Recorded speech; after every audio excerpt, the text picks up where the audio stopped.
All right, welcome back to another episode of Phoenix Edge. This is an RPG and gaming news podcast. My name is Het, I'm Eric. And I am Stan. and today we are finally back from our holiday break. And joining us, as he just said, was Stan. Stan, some of our listeners reached out and expressed concern. We'll give everyone a kind of a synopsis real quick of why you were away and how you're feeling and everything like that. Well, the quick rundown is that I was working on my house outside and fell off a ladder and broke 2 bones in my back. Yeah. And it was very painful, but I got good help from the emergency room and from the doctor and got some good pain medication, and I'm on the road to recovery. It is they told me 6 to 8 weeks recovery time, but the most challenging part was the first few days, and I that's can imagine. well behind me. So I'm doing much better now. Thank you to everyone who reached out. Yeah. And Now, more importantly, did you complete Dragon Quest XI? I did not yet, but I played it a lot. Look, man, I made it pretty far. All I'm saying is you might need to get it back up on that ladder. I think you missed something. Eric, no assaulting people. I never assaulted anyone. You can't prove anything. All right. Well, glad you're back to the podcast. We weren't sure if you're going to be back this week, so we were glad you're able to make it. Especially glad to be back. Yeah, especially for today's episode, because we are going to be talking about the Final Fantasy VII Remake. We're going to be mostly trying to get pumped up about all the different types of news and various announcements that has gone over the past couple of weeks with the 7 Remake that we haven't really had a chance to address. So we're excited today to kind of cover all that stuff. But before we jump into that, and also what we've been playing over the holiday break, I just want to give a quick shout out to RPGFan.com. They are our media partner. And so our partnership with them is we help them occasionally with game footage and promoting their stuff, and they do the same for us. So we really appreciate that. Make sure you go to RPGFan.com. They have RPG news, game reviews, soundtrack reviews. They have 2 RPG podcasts, Random Encounter and Retro Encounter. Random Encounter is more news-based, kind of like this podcast, but then they also have a more book club-styled RPG podcast called Retro Encounter. And I think right now their latest review is Disco Elysium, which apparently it got a 95% overall score, and especially impressive, the story got a 98% from them. So this is a game I have almost no clue about, but the fact that it scored so high makes me want to check it out. But make sure you go check out the review on RPGFan.com. But jumping and moving forward, before we get into what we've been playing, we got some more new stuff we want to get out of the way here, or announcements. We're trying to think of ways to spice up the podcast. You know, we're going into a new year, and we're going to be trying new things out throughout the year. I know Stan said he had some ideas he wanted to throw out there. Eric's been talking about a few things as well. But one of the things we do want to try is to get back to more discussion-based podcasts on specific games. We're still going to be doing the news style that we've been doing and impressions and everything like that primarily. But in order to kick the game discussion focus back on for the new year, we want to jump in with Crisis Core in January. So right now I'm starting my playthrough again for the second time in my life of Crisis Core. And at some point we're going to discuss this game in January. And then we're looking at doing a discussion for Final Fantasy VII on the PlayStation in February, which we think is going to line up real nicely with the 7 Remake in March, assuming they don't delay it. So make sure that if you are interested in discussing Crisis Core or that you don't want spoilers, make sure you play through that game. You have about a month, maybe a month and a half notice here to get through the game. It's only about 20 hours. If you just want to play through the story, none of the extra stuff. So make sure you look forward and check that out when it comes out. And let us know how you want to discuss it also. We were kind of debating whether we want to do kind of like a book club style where at the end of every podcast, we'll discuss maybe the first couple of hours in the last 20 minutes of a podcast episode, and then kind of cycle through that way through the game, where every episode we discuss further in the game. Or we could just devote an entire episode only to Crisis Core, and that would just be it, for Crisis Core that month, just one episode. So whatever you guys want us to do, I'm sure we'll take that into consideration. If you have preferences, just let us know either on Discord or in the YouTube comments. But finally, moving on. I've been trying to get to this next topic since the beginning of the podcast. But what have you all been playing? And more importantly, how was your holidays? Eric, you want to start us off? My holidays were fine. Don't really have much to talk about. It was mostly a lazy weekend. But to mix it with kind of like the Black Friday type deal, I did get, out of morbid curiosity, I bought Romancing Saga 3 on the Switch. And I will say this is one of the most acquired taste RPGs I have ever played. In a good way? It really varies on the person. Like, I can think of people who would really love this type of game, and I can also think of people who would really hate this type of game. It's a really weird thing. It's really hard to describe this game. I mean, first off, it's a basic turn-based battle RPG. If you've played something similar to Octopath or like Alliance Alive recently, the combat will seem familiar in that regard. Mm-hmm. But in terms of like how the game's world and story is structured, it's really hard to describe. Like, it starts out, they give you like a slew of characters to pick who you want to be your main character. And the story goes out differently depending on the character you pick. So that offers a lot of replay value, along with a new game plus. Like, you can revert back and start with a new character and see a story through their point of view. But it's not simply like a linear story being told to you. There's like these linear moments in broad strokes. Like, you have an overall goal to like defeat the Archfiend and the 4 like big bosses that are before him. But how you go about it is up to you. And you think to yourself, oh, this is like an open world game. You just like choose, or like you decide how you want to go about it. And a way you do, but it's not like a path is given to you. You have to find that path. You have to find these people. And the type of people you talk to, like in towns and dungeons and such, can be very different. Like, you can have a game that's completely different from mine. Like, I can tell you, I'm at the part where I just talked to such and such, and you can be like, I never did that in the game. Like, things open and close opportunity wise for you all the time.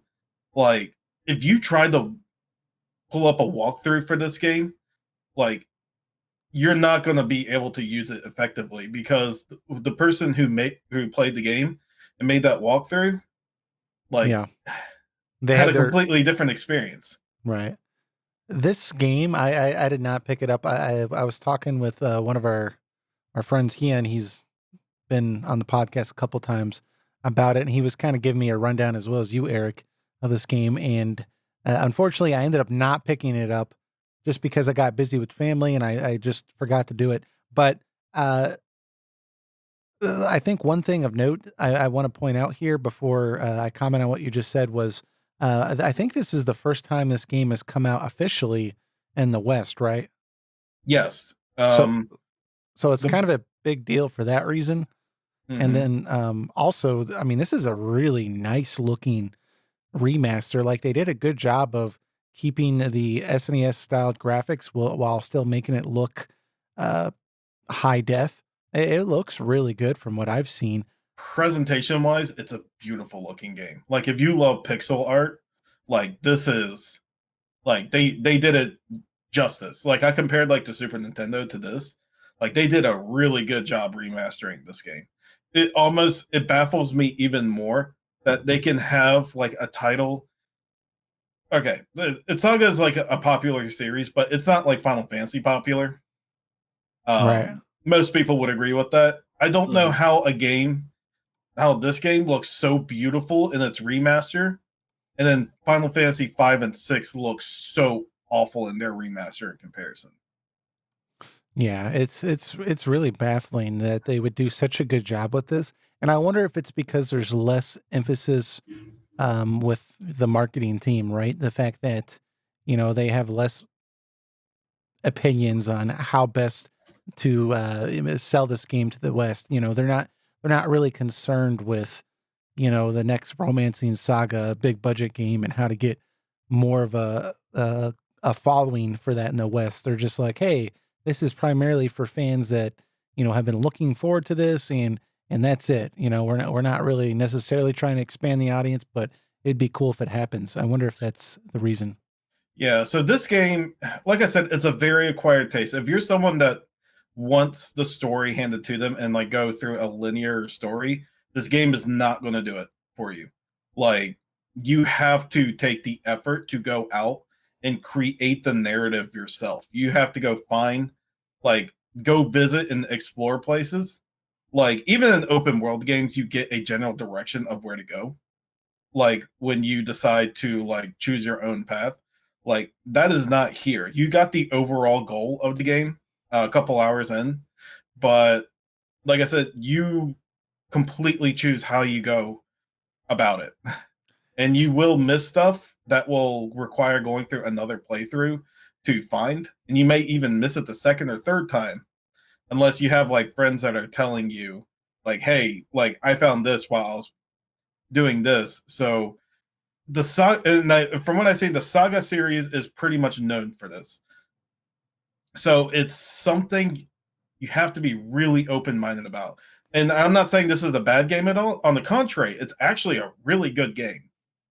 And it's actually really hard too, on top of that. Yeah. You might actually stumble into like a dungeon that's way too high level for you. But the game doesn't what I was about to say, doesn't encourage grinding actually. It encourages you to explore another area that might be in your stat range. Yeah, So one of our friends, Hian, was telling me that he was reading a walkthrough of the game, trying to kind of get a grips on how to play the game. And one of the things the walkthrough stated was, hey, to beat this boss, don't try grinding because it's not going to help. In order to beat this boss, you're going to have to go over to this other village or town and recruit this other character that's optional. And if you recruit that character, then with this skill set, you're going to be able to beat this boss, right? But it wasn't required to get that character. So it's kind of a unique way for this generation, especially, to approach gameplay. So I'm kind of disappointed I didn't pick it up. It was only on sale for it was only like $7 off though. So it's not like, yeah, it it was was this, 20%. yeah, it's not like it was this like epic deal. So I was kind of waiting to see if it was going to like drop huge on Cyber Monday, but ended up being the same price. So Square Enix does their own major like percentage off deals whenever they do it. They didn't do it this time. None of the Final Fantasies were on sale for yeah, Black Friday or today. So they really do it on their own terms, but they do it sometimes. So if you're interested in romancing saga, um, really, if you're not completely sure, I would wait until there's a significant price drop. I do think $20 though is more than fair for this game. It's a pretty big game.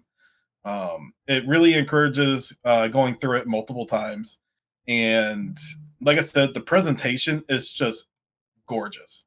I love it. I mean, there are some areas that may be a little better than others, but this is what I wish that Final Fantasy 5 and 6 looked like. Like, yeah, it would have been so easy for them to make it like this, but they said they just went in the wrong path with that. But I'm not going to rant about that. But overall, Romancing Saga 3 is a really good game, but it's a very obtuse one and one you got to go in really open minded to. If you do that and take the time to learn how the game works, then I think you'll have a good time with it. very cool. I'm jealous I didn't pick it up. I might pick it up this week anyways. I'll pay the $7 premium to get the non Black Friday price. Hmm. Might be worth it. But Stan, How far did you get in Dragon Quest 11 with your time off? I don't want to say time off, but you know what I mean. Yeah, my extra time. Right. Pretty far, I think. So I'm gonna have to go into spoilers here. I don't know how to describe how far I am without spoiling the game, but You in Act 1, Act 2, or Act 3? Act 2, I believe, which starts after a certain very dramatic event, I guess you would say, right? Okay. I'm just gonna spoil it. So if you don't want the spoilers, mute for next 3-4 minutes or so. After the tree falls, right? That's kind of the beginning of Act 2. Right. Mm-hmm. Yeah. And I really enjoyed the beginning of Act 2. I think that's my favorite part of the game so far. See, we told you would know when you're at Act 2. Yes. And I believe on one of the previous episodes, I said that I thought Dragon Quest XI was good for kids, people of all ages, but also I think I said kids like 8 and up or so. Right.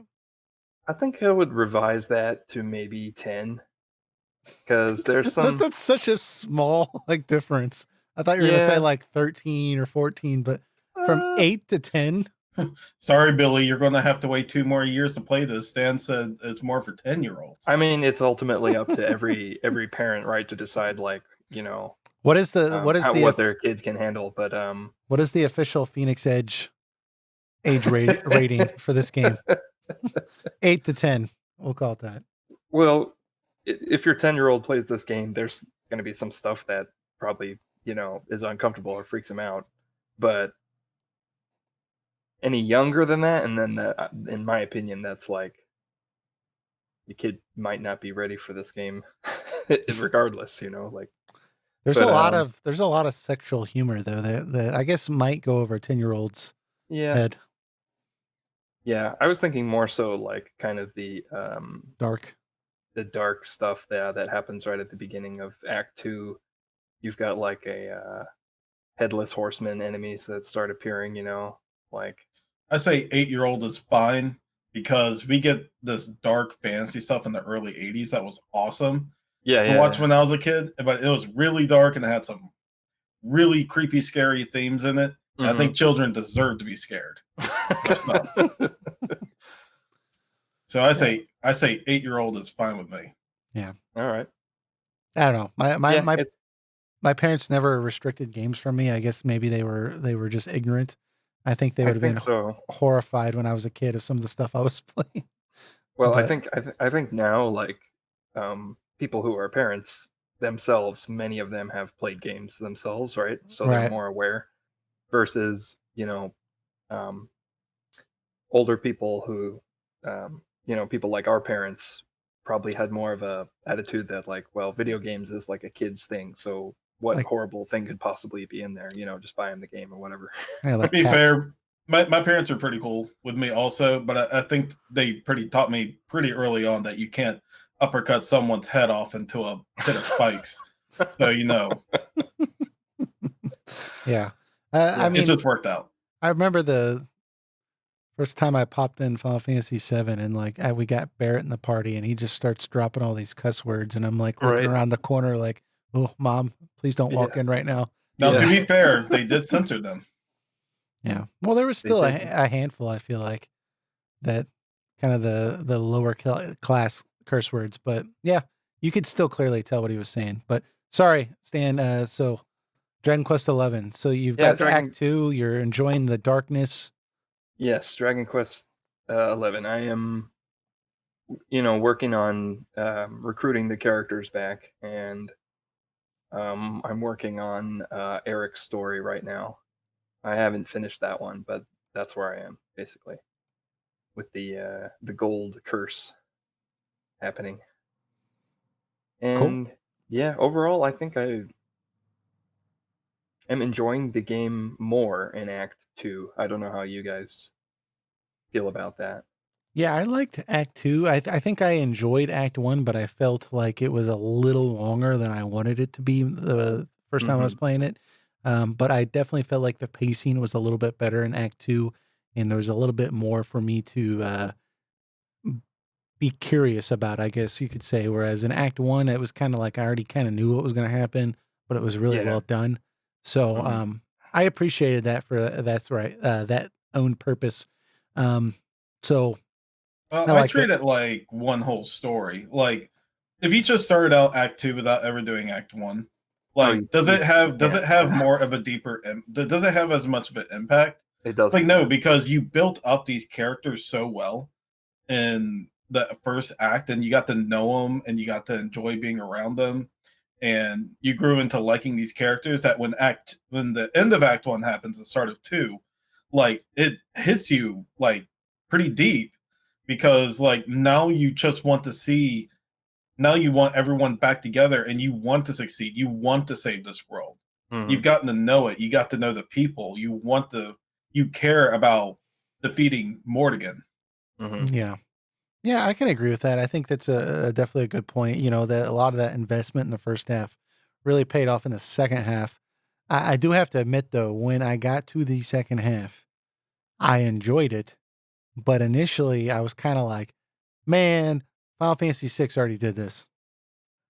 It is a very similar setup, right, and a very similar feeling. Yeah. The the the thing that makes it a little different, I think, is that Dragon Quest in Act One, while there is some things going on like that are a threat to the peace, I guess you Hmm. could say, they're kind of like very much in the background a lot of the time. Yeah. Like you kind of spend your time going from town to town and just exploring the world, and it's more about um, they send you kind of on that wild goose chase for that piece of the tree, right? They're just kind of trying to find out what is the luminary's destiny, what is he supposed to do, and then the wheels fall off, right? But in Final Fantasy 6, it's kind of like you had the Empire, and so like things were already like on a downward trajectory, Right. So I guess, and then it just gets even worse. So it's like they're both effective ways to do the same thing, I think, yeah. or So a the similar thing. the setup's different. The way they set that plot point up is different, but like the general shock value or surprise value, I was like, man, I've already seen this, but it was still really well done. So Yeah. Also, I'm really enjoying the music. The on the Switch with the orchestra, Yes, the orchestrated version. I really cool. like it. And There's some good stuff. have you been playing it in 3D mode, or you been Yes, playing the 2D? I've been playing it all 3D at Good man. first, like you guys recommended, and then maybe 2D for a second playthrough. Well, the Although cool it's a thing really long is game, so you can still experience the 2D with the major side quests that lets you go back to previous Dragon Quest games. oh Like yeah, yeah, that's like mandatory 2D, but it switches between the 2D and 3D without that big hassle that you usually have to go through. Yeah. Like it'll seamlessly, that's a hard word to say, go between the two when you do that. So you can get a feeling for the 2D yeah. version Yeah. still. The only So thing that what? I wish about Act Two um, was that if it was well, I'm not sure how to phrase this. Um, the first chapter of Act Two, right, where you have like the last bastion and you return to Heliodor and stuff, right? I Right. thought Mhm. that was really well done. But then you can kind of do things a little bit out of sequence from there, right? Right. Um, and so Somewhat. the next quest I did was the Sylvando quest after that one because I kind Right. of like wandered in a different direction other than where they were like We both pushing know me where to you're go. going with this. It is a Did, very big contrast, right, between those two chapters. And I wish that I mean it's there for comedy, right, which is fine, but I wish that there was another chapter in Act 2 that was just as dark as like the very first one. Maybe there is, because I haven't done them all yet. I think what I you're haven't saying got all the is characters yet. But if maybe there was another chapter that was kind of it really pushed you towards that yeah, before it let you just go off in the Sylvando land. yeah, or just like another chapter that was like the people of whatever region you're visiting are like in just as much of dire straits as they were in the Heliodor area. Yeah, they The made it. contrast is going to vary. Yeah, they Yeah. did make that seem like it was like a worldwide phenomena, which it was, but it made it seem like it was like the whole world was Armageddon, and then you kind of realize, like, well, No, it's really more like certain the areas further are away worse you off. get, the Yeah. further away you get from that area, things are not quite as bad, I Yeah, guess. yeah. Although they're pretty bad where I am in the snow kingdom area with Sniffleheim, right? They've got like a curse I going love on there. I love the names. Yeah. Anyways. So I mean that's pretty bad. That's much worse than what was happening in So- the place where you encounter Sylvando. Yeah, nothing's spectacular, nothing's like great, but yeah, I see what you're saying. Yeah. Well, very cool. So you're gonna play some more this week and try to get to that Act 3. Yeah, I gotta keep going. You know what Cool, kind of man. reminds me of also like Ocarina of Time? Like when you shift like the 7 years, like some places are better than others, Mhm. but there's still like trouble going on because the world is much worse than it was before. Yeah. So like while Kakariko may look fine, like there's a shadow demon that got released and terrorizing the town. Right. So Yeah. I kind of look at it that way too. Yeah. Overall, I really enjoyed that game, especially the part you're in. So I think you're gonna like further in as you keep going. I think Yeah, it's it grows on you as you keep playing, I think. well this week, and I'll try to keep this somewhat short, but I played some more Pokemon, but because we had the holidays here, it was I kind of moved around, especially with me being with family and stuff like that. So I played a little bit of Skyrim with my nephew because he was really into Skyrim and he was just bored as hell at my grandfather's house. There was absolutely nothing for him to do there. So I busted out my Switch and kind of was like, "Hey, let's play a video game." And so we played Skyrim for like 2 days, which was kind of cool. But as far as deals, Black Friday deals, last year there was a lot of great deals that I took advantage of. But like most exciting for me last year was I got a 4K television for real cheap and I got a PS4 Pro. I went all out that year.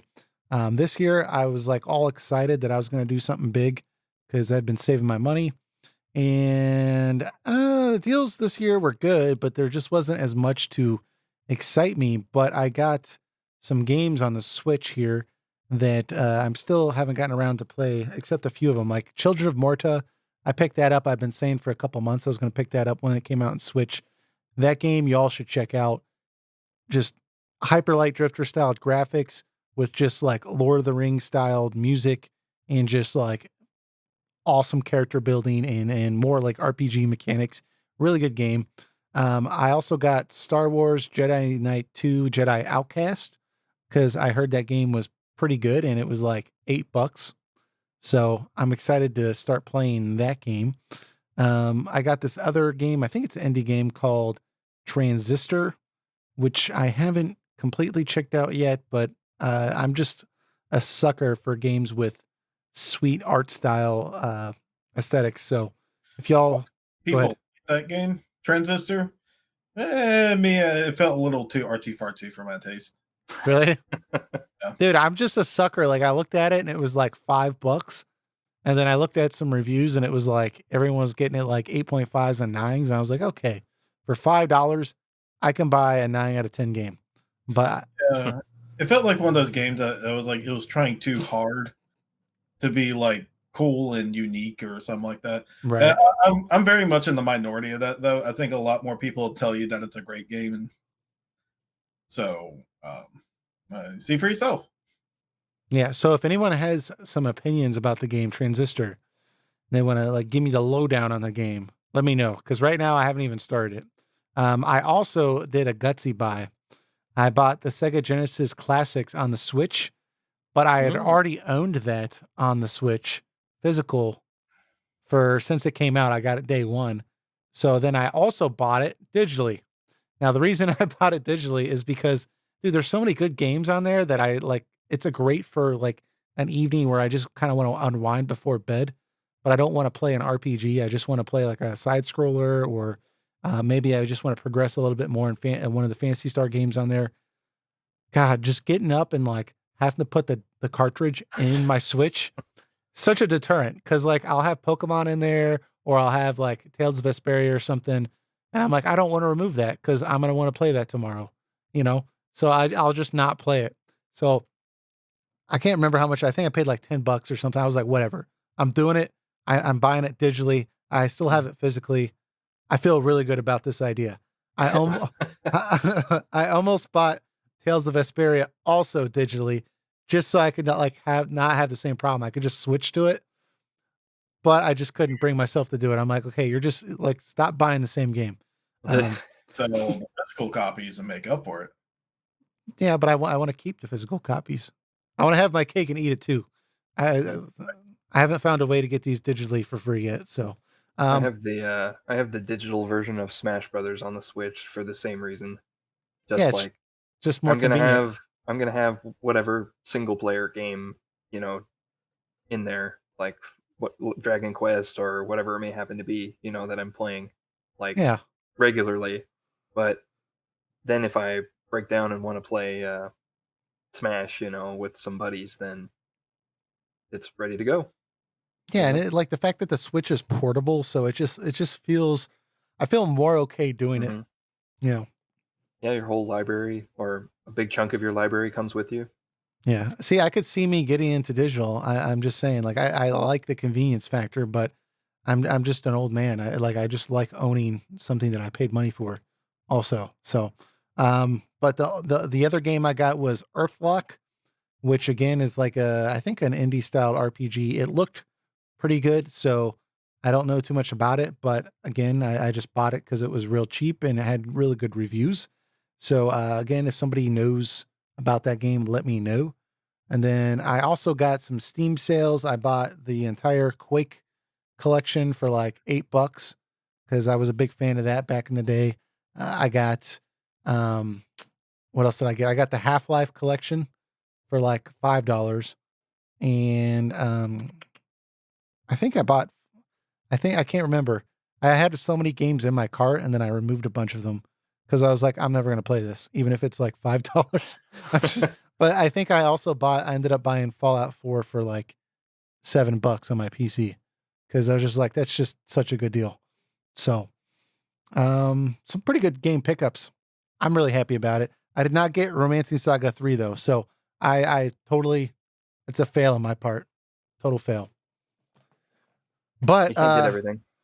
Yeah, is what it is. What are you going to do?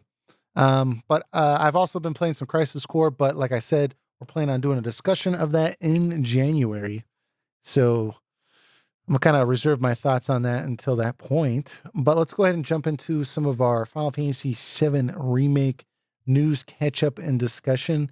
Now, we're going to kind of frame this as some like basic story, news-styled discussion, kind of talking about the story and things like that in the development.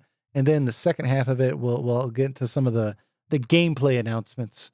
And it should be pretty good. So first thing we got here, and big kudos to Stan. He did most of this research and compiling this. So good job. I don't think I told you that. Stan's our go-to FF7 fan, man. Yeah, he's very detailed. Really appreciate it. But No problem. So we have this official tweet. Well, it was like a video of Katase on Twitter, where he's talking about kind of the development of the Final Fantasy VII Remake and basically how it's changed, how it's remained similar. And one of the big things that he put out here was, I'll just read the quote here. He said, "We showed a scene where Ifrith is summoned at TGS this year. The player equips summoning materia, and that materia resonates when fighting bosses or certain powerful enemies and special conditions are met. You then select the summon command while materia is resonating, and a summoned monster will arrive on the battlefield. Once summoned, Ifrith will remain on the battlefield for a set time and fight automatically. And he goes further in to explain this, but basically what we got from that was that summons, unlike the original, are only going to be available during, big story fights or specific strong enemies, not necessarily going to be able to use it on, your basic enemies, which I don't really care, but I could see why somebody might get a little bent out of shape about it. Did you all have any opinions on either positive or negative towards this design decision? I think it's mostly. I mean, the only thing you're missing is just seeing like your summon show up and just like annihilate like a giant group of enemies, right? Like at Right. your will, which you could do in the old S- game. But I'm guessing it's like I mean, a one they system kind of thing. still do that at the end before they go away. Like, isn't it like they come out and help you for a little bit, then by the end of it, you can use a command and, like, say Ifrit, for instance, you have Ifrit out, he right. does moves, and then by the end of it, you can, when he builds up his thing before he goes, you can use Hellfire, can't you? Yeah, yeah. It's just you can't kind of do that at your will against the whatever the random Shinra soldiers or whatever you're fighting. Like I you can could in the only original. imagine what Knights of the Round is going to be like. Have all of them out getting that. I wonder if I Yeah. can still make a peanut butter and jelly sandwich during their animation. Yeah. I mean, look, and I totally realized that I had just said that we were going to do like more story stuff and then gameplay in the second half, and then I started off with this. I Well, apologize. but any, They're a well structured group. yeah, yeah. we're pretty organized around here, but it's actually fairly organized. It's just I missed that part. But with this, if you think about it, this is one thing that I think would have upset me a few years ago. But having played Final Fantasy 15, for example, I You can think they could have. understand it. Yeah. I think they could have toned those back just a little bit. But I totally get it because, um, granted, they would let you. You didn't really get to decide when to use summons in that game. It would just kind of randomly decide when you could do it. It's kind of RNG, which I didn't like. But Mhm. when you were able to summon, those summons were so powerful. It was just epic. Like I remember the first time I summoned what's his face? Ramua. Rama. However Rama. you say his name, yeah. And he comes and he scoops up Noctis and like he picks him up like all like a hallway in the air and like the whole earth is just getting scorched by lightning. Like it was so freaking epic. And I was like, dude, Yeah. this is the best thing I've seen thus far in this game. Like, dude, it was Yeah. crazy. And I was like, yes, this is how summons should be every time. This is a freaking god, right? Yep. These are gods. Like it should be epic. And I get it. You shouldn't be able to do that for every single battle. And one thing I didn't like about 15 was, when it would do it during like a battle where I could kill the enemy in like 3 hits, right? It would Yeah. be like, oh, do you want to use this summon? Like, I was like, no, I want to use it Yeah. during that like 10-minute boss fight I just got done with. So Right. I think this makes sense. I mean, I don't have a problem with it. So Yeah. It's probably also like a logistical thing where they probably restricted it to the bosses or powerful enemies because you'll probably be fighting them like in a larger space, like a warehouse or like a big arena or like a just like a larger space. Whereas like we've already seen in the demo, like you might be fighting Shinra soldiers like on a small platform or something, like moving from place to place. So right, if you could just summon Ifrit like at will, he'd be clipping through the environment and everything, because there's like not enough space for him to even move around, right. or like low ceiling or something. But you could summon Ifrit somehow, it would probably be really difficult to program. Um, That is true because the original game it would kind of get around that by having the background fade a little bit, right? Wherein you'd have these animation or like they made it in a way where it was very easy to have the summon fit in with the background because like everything behind it would kind of morph away. Whereas yeah, they and you're can't, always fighting in a large space, right? whereas in this is like an action game, so you'll be moving from a large space to like, and then like through a small corridor with enemies, right? And then Or a stairwell, yeah. yeah, Which something we've like seen. that. Yeah. Yeah. Like So on the it's like tower. how are you gonna summon Shiva in that on the She's- staircase? You know, She just shows up at the window. She's like, I can't get in there. I don't know what to do. They're Yeah. very quick to mention that you can only summon in special areas. Like you can't be like in a normal area and just bring out Ifrit and he does this thing like it sounds like it's only gonna be like special for like boss fights and stuff Mhm. like that. Yeah, that's kind of the thing they were alluding to was it was strong enemies, which I think really just means boss fights probably. But that's okay. For me anyways. But one thing that we did want to also mention real quick, and we can jump back into this, but before I forget, if anyone out there has ordered the first class edition, well, Eric, do you want to kind of give us the rundown on this little news item here?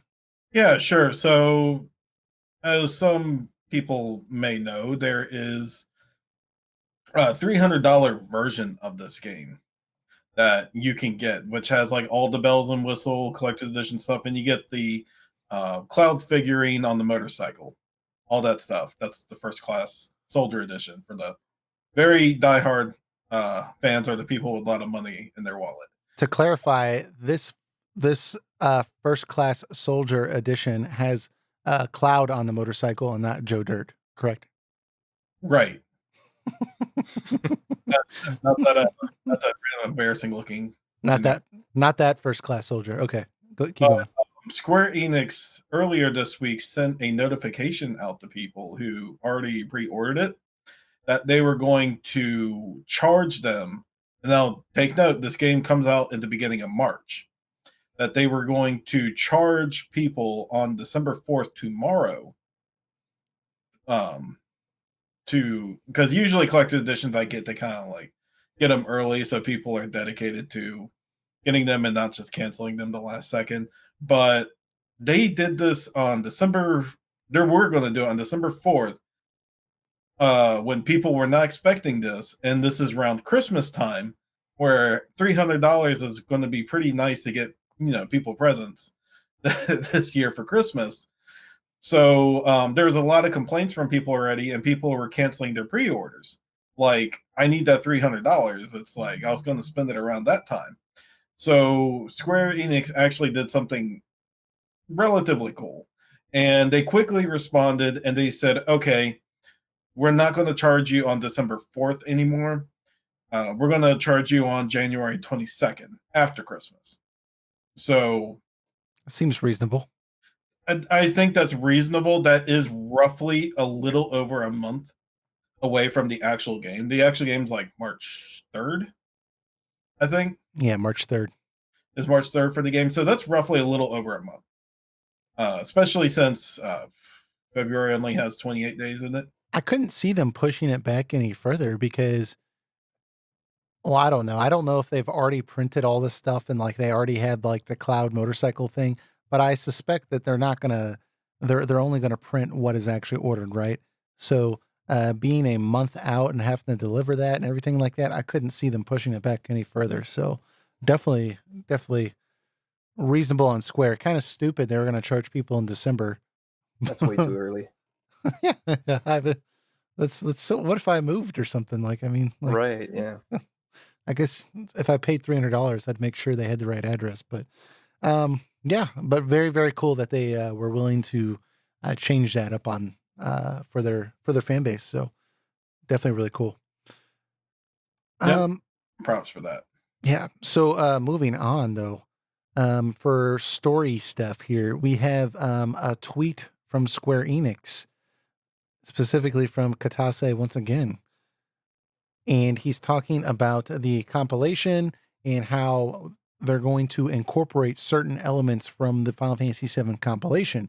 Now, this is kind of big news because prior to E3 this year, they had kind of basically said that, the extended Final Fantasy VII universe was no longer going to be considered canon and that, they were going to stick with the main game. And if they incorporate something, they may or they may not, but it's realistically the only thing they're really going to be concerned about is the base game. So, Dirge of Cerberus, Crisis Core, Advent Children, like any kind of story points that were alluded in there, and some of the other stuff as well. I know they had the anime and various like other things you could check out. All that stuff was not going to be necessarily considered, and so it left a lot of people wondering if that meant like none of it at all was going to be considered. Well, Katase said that the compilation project, or the compilation material, they were incorporating some of those elements into the 7 remake in order to flesh out the core story that's already there. And the example he gives is Avalanche. He says the backstory of Avalanche, he wants that to be more realistic. So um, he's talking about how they're incorporating the war with Wutai as in Crisis Core Final Fantasy VII, right? And he's mentioning that Avalanche's backstory is going to be part of this. And so it's kind of, well, I know, Stan, you had a kind of a good point that you wanted to bring up with this. You want to kind of bring that up here? Yeah, it's kind of, and it's a translation of something he said, but it's kind of confusing and slightly concerning, that he would like reference Wutai as like that is from the compilation, the Wutai War specifically, saying like that's from the compilation, and so we want to incorporate that into the remake to add depth. It kind of makes me wonder, like, did he forget like that was in the original game? The Wutai War, because while it's never it never happens. It doesn't happen during the timeline of the game. It happens before, right? It happens in the past. But it's a pretty important plot point for um Aerith's Aerith's adoptive mom. Yeah. Yeah, like her husband is killed or never returns from that war, that one specifically. And then she's at the train station waiting for him, and that's when she finds Aerith, right? And Right. also that's the war that made Sephiroth essentially a household name, like made him famous, right? And so, and then you go to Wutai later on in the side quest, and you learn more about it there, and like how what happened to Wutai essentially in the post-war, right? Right. So it's kind of like, yeah, they didn't explicitly depict it in the game like they did in Crisis Core, but it's still like a pretty important piece of lore that exists already in the original.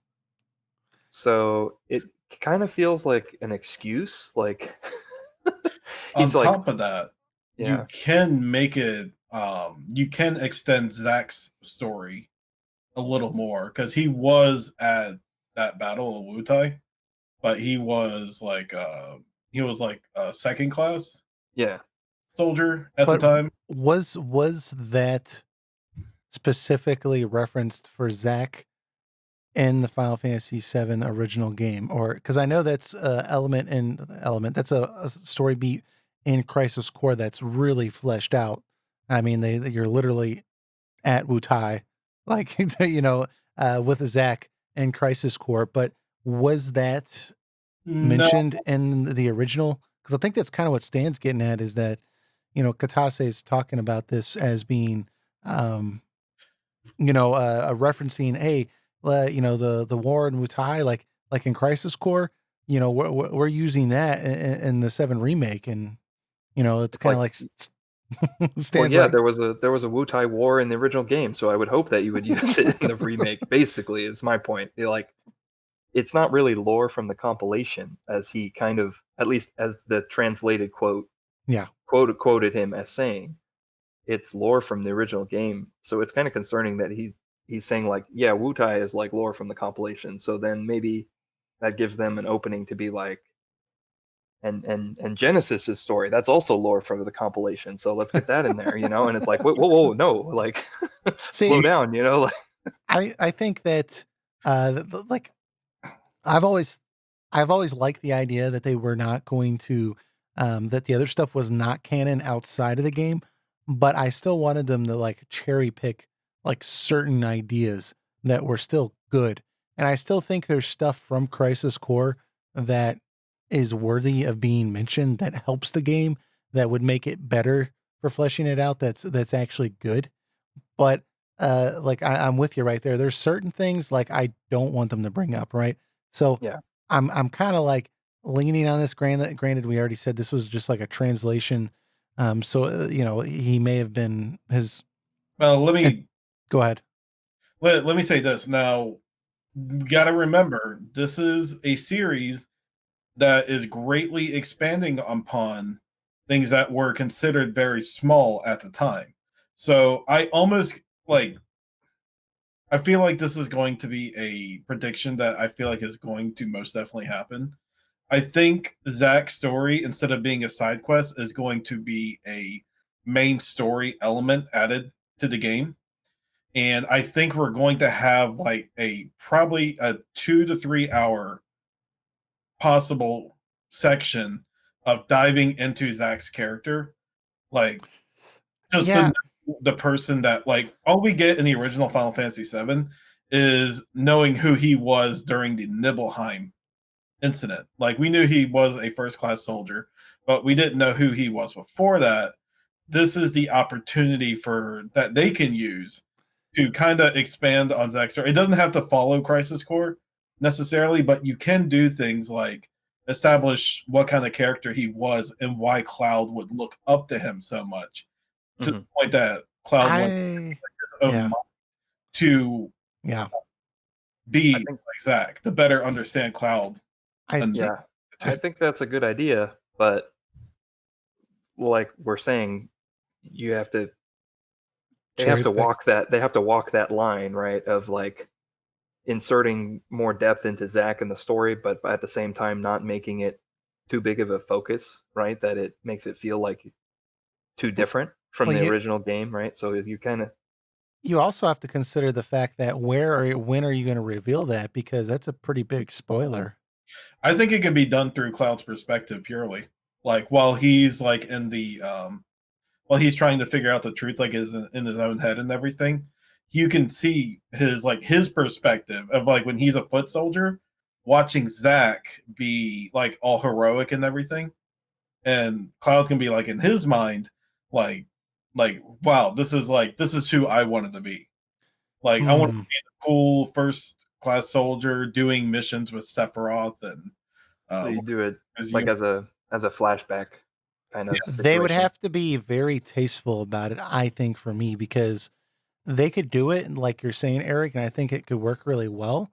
But I would be, it, I don't know, like if it's very upfront about like, here's Zach, he's wearing the exact same thing as Cloud, like, I, like I mean, because I like the fact that like at least in Midgar, you know, you as the player, your first time through, you actually believe Cloud is a first class soldier, right? And Yeah, they it's have to do it after the big twist, yeah, basically. yeah. I mean, they could still like have like little flashbacks with um Zach, and maybe he's you know just his face, or like a shadow or something like that. I think might make it work still though. mm, Maybe it's just it's a very fine line you have to walk, right? Like you're saying, like don't spoil anything before it's too early, but at the like same time you want to expand it and make it more part of the story. Then it's like a so yeah. like when you do that segment, um it can be Cloud, it can be like in first person maybe, and like it's cutscenes of course, but like So you would play as Zach, but you don't know it. it won't tell you yet that it's Cloud. It's Cloud's perspective. It will just show you a perspective. Mm, And then when you go down the line, and when you get to the point where Sephiroth like knocks Zack out of the thing, and you pick up, and you know he Cloud holds Tifa in his arms. Tifa can be like, "Oh, you finally did come back for me," and then the camera will finally switch around, and it'll show Cloud's face, and like we've S- been Cloud's perspective the whole time. That would be a badass reveal. yeah, that However, would be good. I think that core point, at least I don't know what they're doing, but I feel like that needs to be withheld until, because that's what makes Cloud lose his mind, right? And he starts like doubting himself. Um, Well, they make him believe. Well, Sephiroth makes him believe that he's a Genova clone, like those guys in the black robe walking around. But right. what happened was that Cloud got injured as a foot soldier, and then got Genova cells injected into him. But he's not a product of Genova herself. Right. But the fact that like he has that memory while he's broken down and like Tifa's like able to kind of restructure his identity, that's like one of the core things. Like, yeah, the reason you remember all this is because you were there, you know? So, I Mm-hmm. mean, they're clearly taking some liberties with it, but I'm not ready of all the things we've complained about with the remake and all the things we thought were good about it.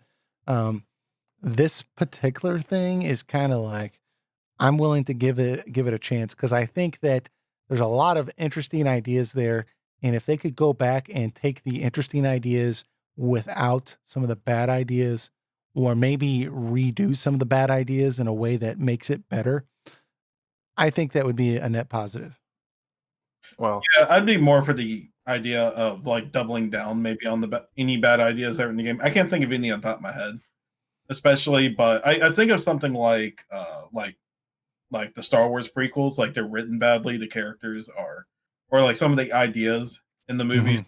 so great, but then you watch like the Clone Wars TV show, and they offer like a different perspective like on those ideas, and it actually turns out being like better for it.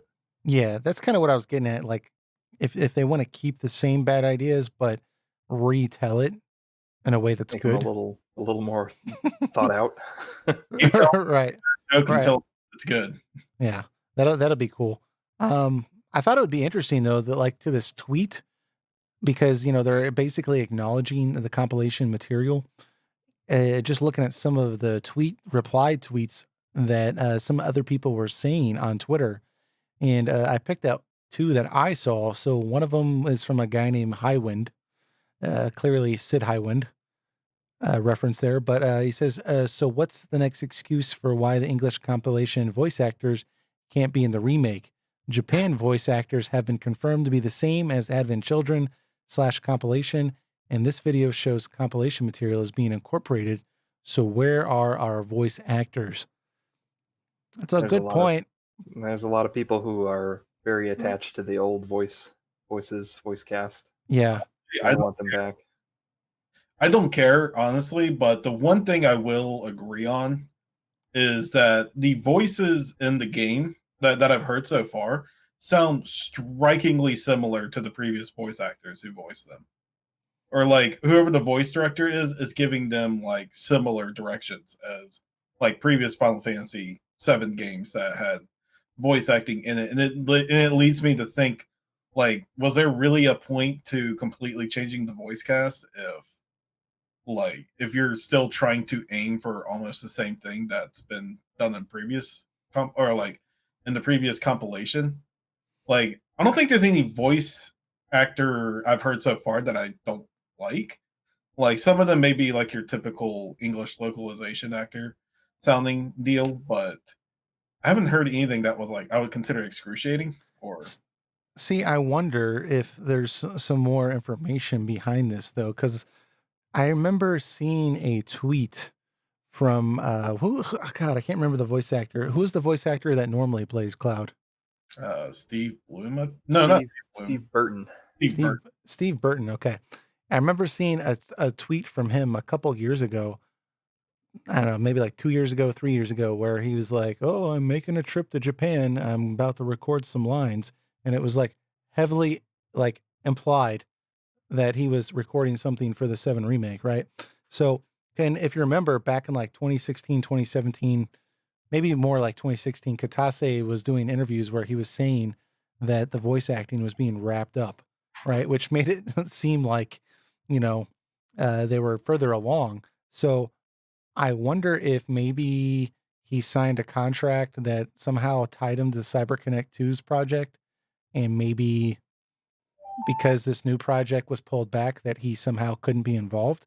Because Eric, you Hmm. bring up a really good point. Like it sounds like they kind of they kind of told him to, well, not just him, just everyone, kind of, hey, here's what was done in the past. Do that again, right? They took their own little flavor with it, but it's very similar. So I'm just speculating here. I don't know, It's kind of but like they switched David Hayter out with Kiefer Sutherland for MGS5 for Snake. It's like, okay, you switch the voice actor, so do something that's more unique for like Kiefer Sutherland. Like I'll understand it to that extent, but no, they try to make him like still sound gruff and Mhm. close to David Hayter as he could be. yeah, I was like, then why didn't you just put David Hayter back in there if that's what you're trying to get? I think right. it's like I think it's like a following or like a star power type of thing, right? Like with Metal Gear Solid, like Kojima clearly fancies himself a film director someday, So he wants to work with like the big name talent because in Death Stranding, you also had like a lot of famous actors, Well, I mean, right, that they brought in. I live in America, so I'll never be able to appreciate anything he creates. Anyways, keep Well, going. the same thing with the FF7 remake. I think like they've recast all these actors, and they're all like younger people who I think would be more familiar to a younger audience. Like the guy who plays Cloud is like he I should have looked it up beforehand. Cody somebody. I'm kind of undercutting my own point since I don't know what he's done, but I'll say this too, like George Newbern does Sephiroth, not the remake, but in the previous George Newbern, the guy who voiced Superman in the animated series, also did Sephiroth. Mhm. And I thought he did pretty good. I thought that was a good interpretation of Sephiroth. And they have a different guy doing Sephiroth this time, but he sounds almost just like George Newbern's. Yeah, I I think think they went with like just totally. They just wanted a younger, possibly more well-known cast for all the characters. Do you? Like I know the character, the um the uh the woman voicing Aerith has like a YouTube channel. She's like an actress, but she also has like a YouTube and a a Twitch gaming channel, and channel. Yeah, Yeah. yeah, she's like into gaming, and that's pretty cool. And I think they maybe saw that as a positive, that's a you know. Like yeah. I'm sure they had her audition and was like, okay, yeah, she's like qualified to do the voice. But then may also then like, oh, but she also has this connection, with like maybe a younger audience that may have helped. And That's the guy who plays Cloud is like on a teen drama show as like the lead actor. oh, isn't he in Teen Wolf or something like that? Yeah, Yeah, that's a Teen Wolf, right? So that's yeah. like a younger audience appealing show, right? That's a good point. I mean, there's some of that Oh, star power that's going to appeal to a younger audience, which is kind of what they're aiming for here. Whereas in Japan, it's, I guess maybe they don't really have to worry about that. I was going to say that maybe also the fact that these actors are younger, and I know that sometimes as voice actors age, right? Especially if they're playing a younger character, their voices just get deeper as you get older.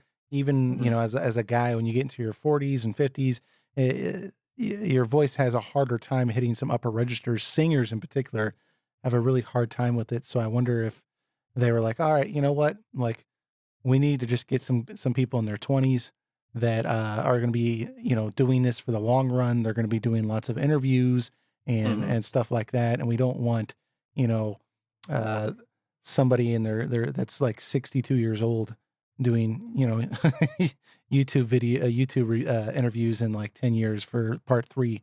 That could have played into it too. I don't know. Yeah. I For a mean, company trying to use star power, they don't really market the That fact fact. using star power for it. Like right. look at Death Stranding, like you mentioned before. It's like Kojima's rubbing it all over your face. Here's um, Guillermo del Toro. It's Yeah. like he really wants to sink it in that he's got celebrities on this thing, and Square Mhm. Enix has barely mentioned anything Well, voice actors. true. The actors they have are not exactly, like A-listers, Hollywood A-listers or anything, but they are, I think, like more well known than the previous voice actors. Like, I mean, Steve Burton, right, is like he's an actor on like daytime daytime soap opera shows, right? Right. That's not really not their exactly target hitting the audience. demographic, right, for Final Fantasy VII Remake, whereas maybe Teen Wolf is a little bit closer. I think you'll start to see more of the star power as we get closer to the game, especially if after it comes out. I'm sure we'll start seeing, them popping up on, like maybe like one of the late night shows with Conan or something like that, and being like, "Hey, let's play this game I'm voice acting in," and stuff like that. That Yeah, might like be that's a some. good point. Like if like Conan is gonna do one of his gaming segments and do like Final Fantasy VII Remake, right? It's not out of the question that like they would bring some of the actors on to play with him or something, right? Yeah, that makes sense. Might get the girl who voiced Eris on there. She's probably going to be if this game turns out good, then and people enjoy the voice acting, I think Eris is probably going to be the fan favorite for just the kind of personality that she has on YouTube. I think people will just be naturally drawn to it. If the game is bad and people hate the voice acting, they will also be naturally attracted to her. Except they will attack Unfortunately, yeah. and they need to take their anger out on someone. So unfortunately, it'll be that poor lady. But Yeah, and if you're hearing this and whatever 4 months from now and considering doing something like that, do not, Yeah. take a Dude, chill I pill. think from what I've heard for the voice acting, like it is a substantial improvement over the that second trailer we got in like I think it was 2016 with I know it was just kind of like placeholder voice acting, but it had the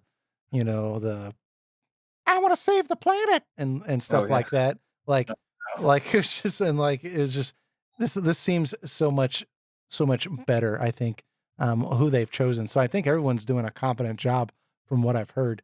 So I'm reading online that Steve Burton is 49 years old. So I guess that makes sense too. That you know, those compilations did come out like 10 to 15 years ago. Yeah. And I guess they are getting older. I guess you do bring up a good point, Stan, that I think bringing younger people in for this might be better in the long run. Mm-hmm. And I don't know if you've heard Steve Burton and other stuff besides Cloud, but he sounds completely different, like Yeah. in everything else. So like Yeah, it's a little odd. to the point that like you don't recognize the voice like anywhere else unless someone tells you that's Steve Burton. yeah.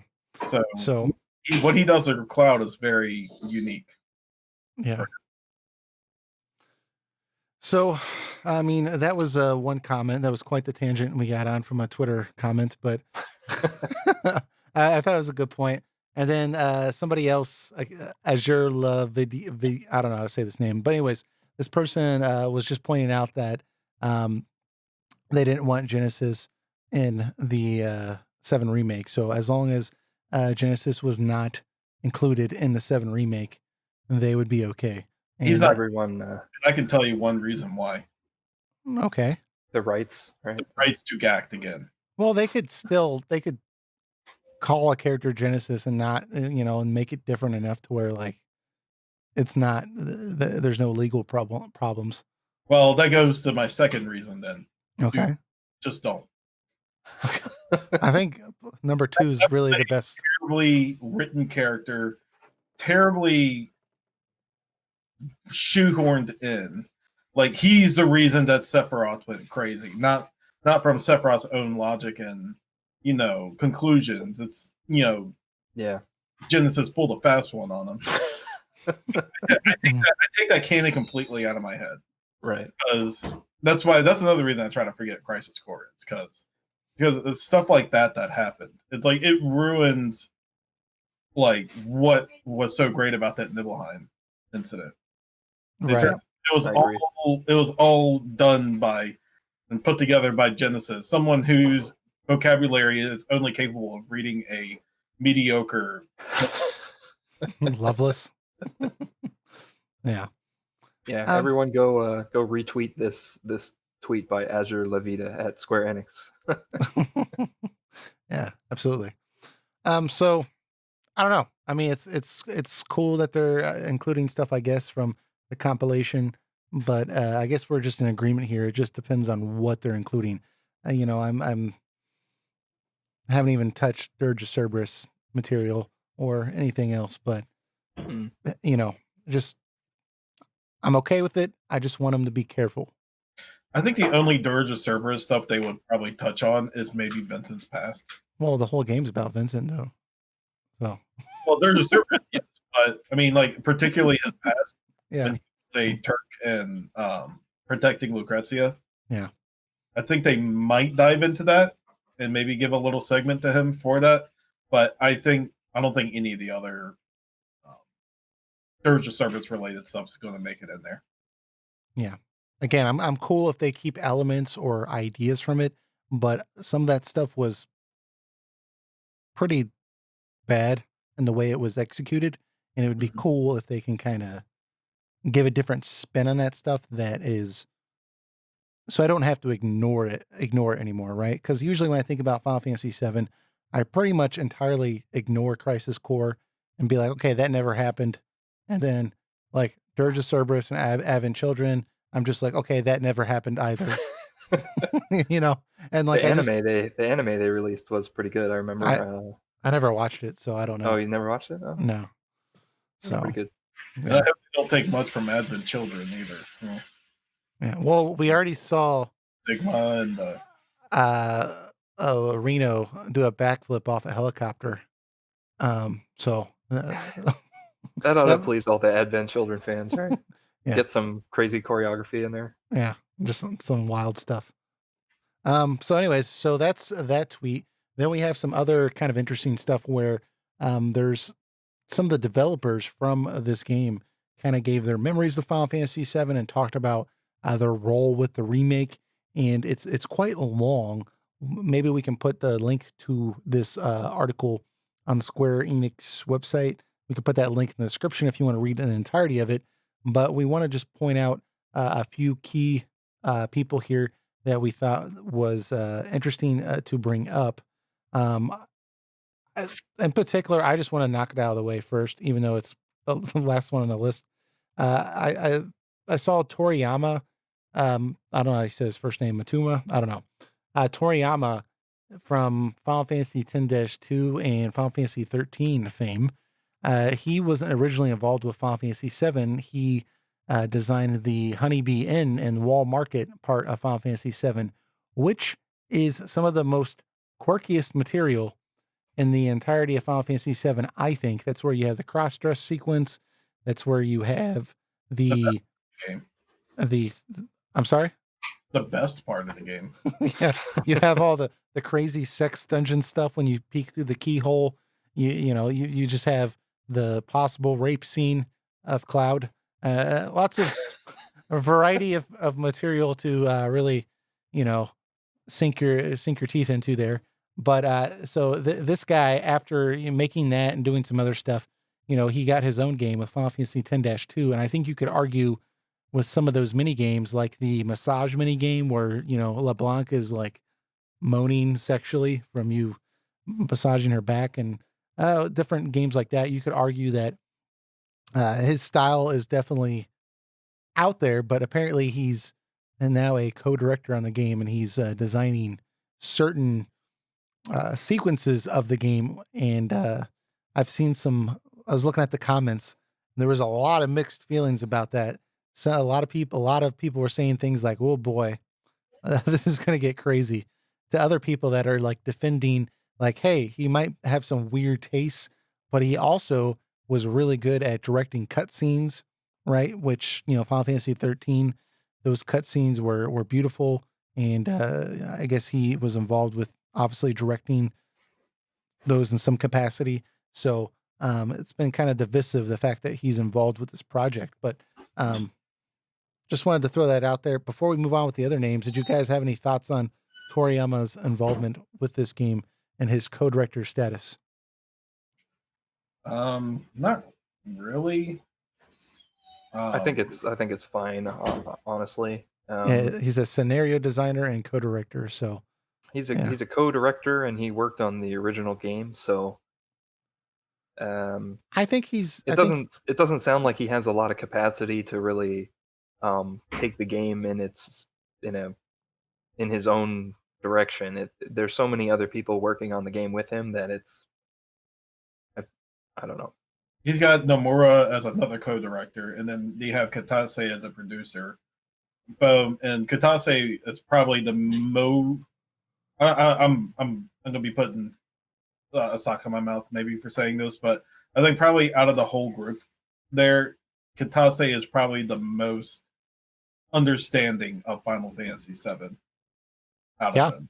Yeah, I would agree with that. And it'll probably mostly go from his guidance and Nomura's.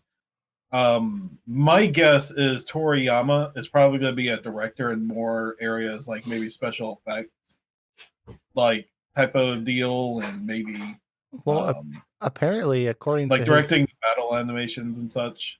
His little synopsis, he is bringing back characters like Johnny and the Shinra middle manager, who he created back then in the Honeybee Inn. But they're going to have a bigger role in the wall market, and he's fleshing that whole area out to be a pantheon of entertainment.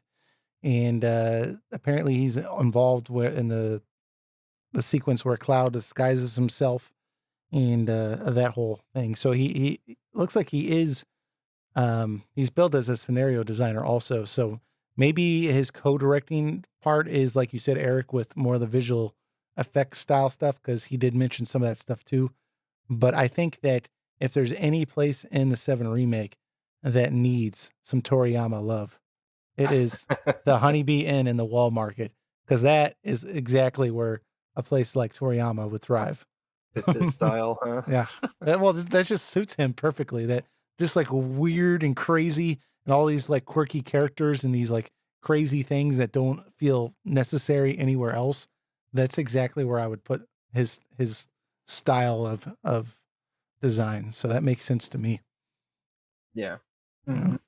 You know, the people who hear Toriyama and are concerned are mostly concerned because of 10-2 and 13, right? Right. However, on 13, he was a writer and director of that game. And so now he's co-director of Final Fantasy VII, so he's not going to have the same kind of influence he did with that game, basically. Like, there's a lot more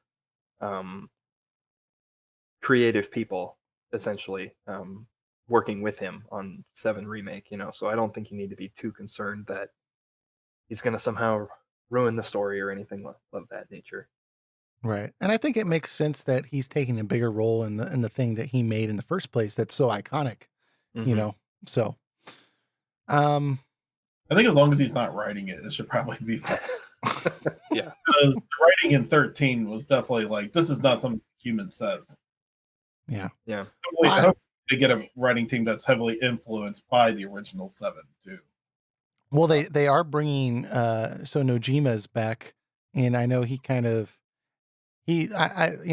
typically in the past they would have your core Final Fantasy players like Sakaguchi and Katase and your other big players that would kind of come together and kind of bang out the premise of the game, like the characters of the game, and the general plot and like the flow of things. But Nojima was the one that would actually come along and like make it a story, right?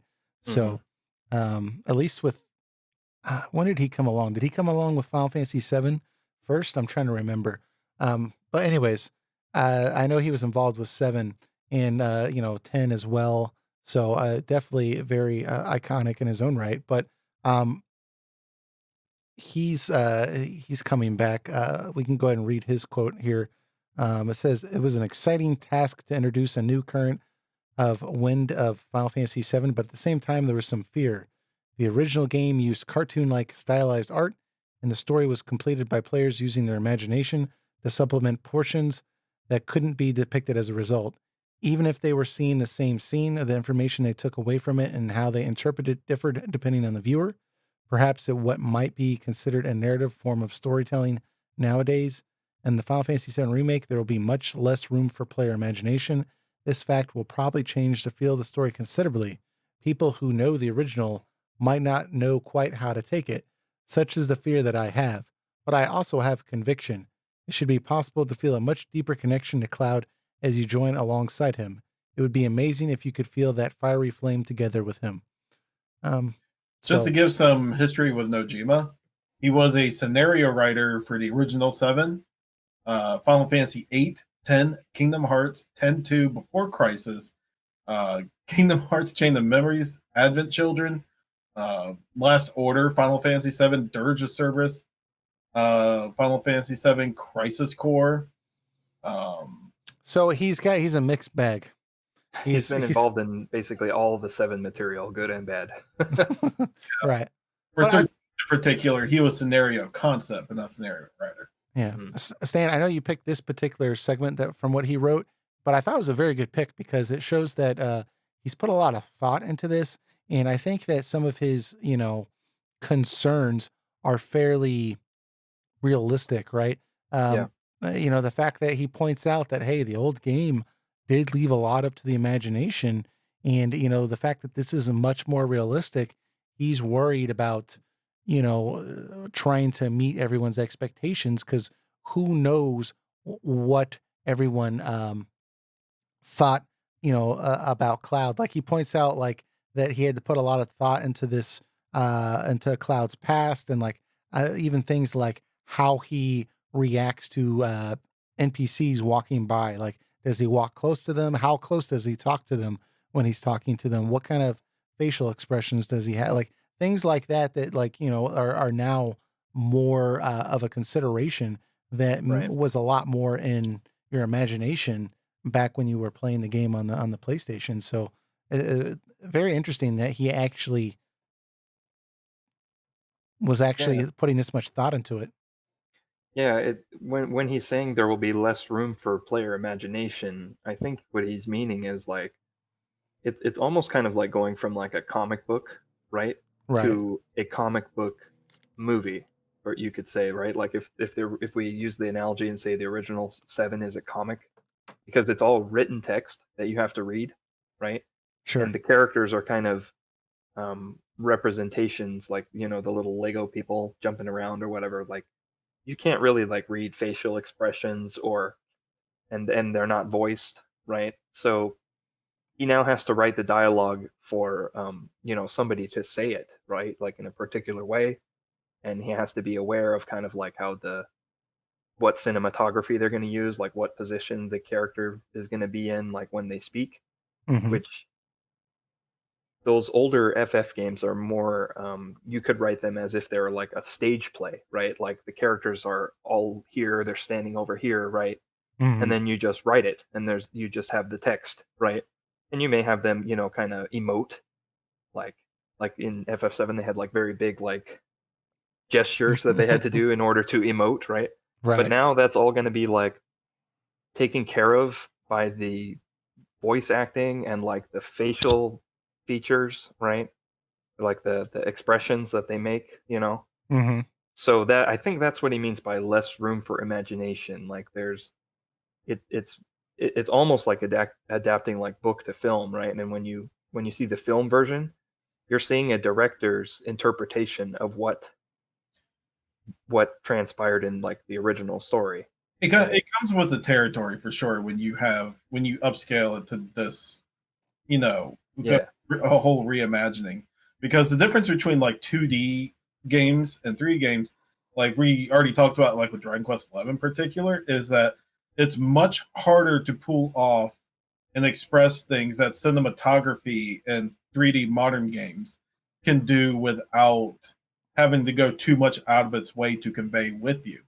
And with 2D, you have to like make these specific sprite animations. And even to the extent with Final Fantasy VII, also with its polygon models, that like you can't like express Cloud in the exact way you want to. So you have to compromise with something and make him do something that gives you the general idea of how he's feeling or what he's doing. Mm-hmm. So like when he wants to be cool, he takes his like whole big blocky hand and swipes his hair like that. Yeah. Quick animation like that. It's like that's he's trying to play it cool and stuff. Like he doesn't need to do that necessarily in the remake. He can just make like a grin on his face or do like a full like motion thing to make it, to convey that instead. So Yeah. it's really just like an apple and oranges type of deal. Like, Mhm. sure, maybe it's technically less imaginative, but you are getting the message, the developer intent straight to you Mhm. at the same time. So it's really like it's really comparing two different things, I think. Yeah. Yeah. I think it's at least encouraging that he's aware of this. I think that's Yeah. I think that's the word I was looking for, encouraging. The fact that he's even concerned with this stuff Yeah. is encouraging. Like, I'm sure they all sat down at the table and they were like, okay, what are things that were in the original that we can do and not do? It's like, what did people like the most? What did people not like? Like, I'm sure they sat down and just thought about all this stuff, like how they can rightfully interpret the old Final Fantasy to the new one without compromising too much about what was good about that one. Yeah. And unfortunately, sometimes there's some sacrifices that have to be made exactly like that. Well, Necessary evil, I think. yeah, and the other elephant in the room that he's probably not even bringing up here is I do think there was a certain amount of corporate overreach with, the structure of the game as well. We kind of talked about this on the Resident Arc podcast, but the fact that the game is multiple parts, and the fact that it's primarily taking place in Midgar, I still feel like was I have to think, if the gang had their way, they probably would have preferred it not to be split up like that, right? So that's probably another consideration too that he's not even mentioning, is just the fact that they are concerned with how old the voice actor is, or what kind of product placement do they have, or whatever social issues are going on right now, or like trying to appeal to your target audience and a new age, while still trying to meet the uh, demands of the original fans. I mean, there's all sorts of things that like are probably going through his head right now. Like, Jesus, this is way more complicated than I originally intended. That's really So, why I'm reserving my judgment until I beat the first game, to think to myself if this can work as a whole series instead of like a one-off thing like Final Fantasy, like the original one is. yeah, Like, the first one is going to give me a clear indication of if they can make Final Fantasy 7 longer than it's supposed to be. Can they still pace it just as well as the original? Like, are these new things that are going to be added into Midgar? Are they going to be actually make things more interesting, or is it going to feel like filler just to make the first 5 hours of the original game be, uh, into a full game? Yeah. It's like it's a big question, and we'll fortunately get that answer in March, but I don't like I'm still so 50-50 on it. Like, everything, there's so much to love about what I see in this game, and at the same time I'm very skeptical and worried. It's like a cautiously optimistic type of deal. yeah, Yep. yeah. Mhm. We have another quote here from the Murrah, who says, "With regard to new characters, of whom I said during past interviews that there would be none," he put in quotations, "though they aren't main characters, their numbers ended up growing considerably in the process of creating a rich depiction of Midgar.